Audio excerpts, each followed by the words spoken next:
Hi, we're taking a look for this lesson at David Crosby's Deja Vu.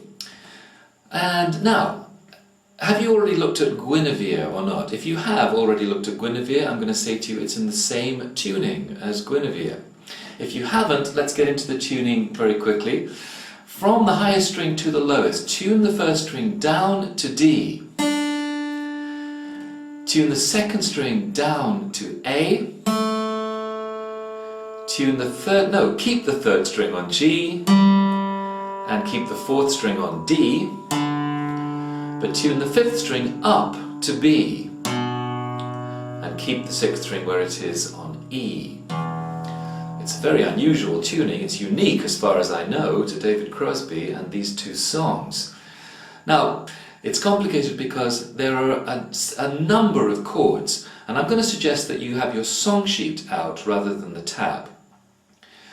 Because it's a strumming song, and you know my feelings by now about strumming songs.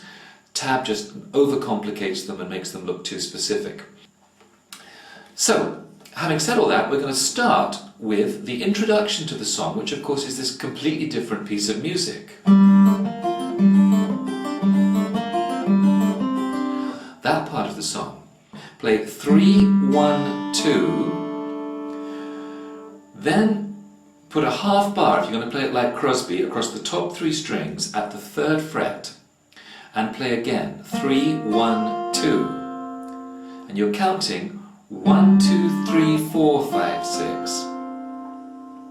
Now go back again to the open strings and play 3, 1, 2, and then bring that half bar to the 5th fret and play 3, 1, 2. David Crosby, by the way, plays that with his ring finger. And a lot of people do that too. So that you can go from the index finger, open, ring finger. I'm not so keen on that, I prefer the first finger, but it's your choice completely. So, we've gone open, 3rd fret, open, 5th fret. 1, 2, 3, 4, 5, 6, 1, 2, 3, 4, 5, 6. Now the whole of the introduction is that. It keeps repeating over and over again until we get to the different part of the song. And I feel like I've been here before, you know? Let's talk a moment about the right hand. Now I'm playing with thumb and index and middle fingers. So thumb, middle, index, thumb, middle, index. I can do that on this song even though I need to strum later and I like to strum with a pick. I can do that because we have this pause in the song between this picked part and the strummed part, and during that pause I can, if I have my pick surreptitiously placed on my knee or somewhere close by, I can grab it and I'm ready to start strumming with the pick. If I was on stage, I'd have the pick inserted into the microphone stand and I just grab it off the mic stand. There are 2 other ways of doing this.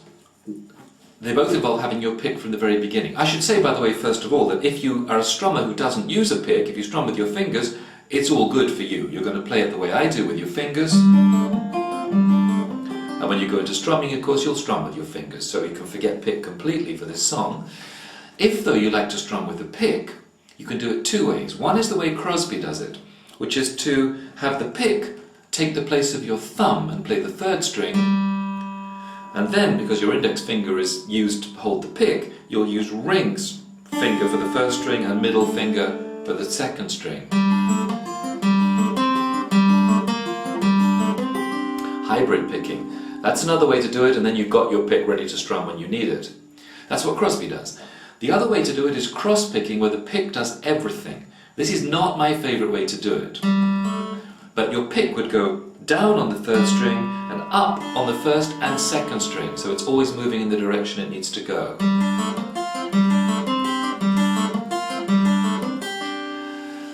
You can do it that way too, if you prefer. Find the one that works best for you and go for it.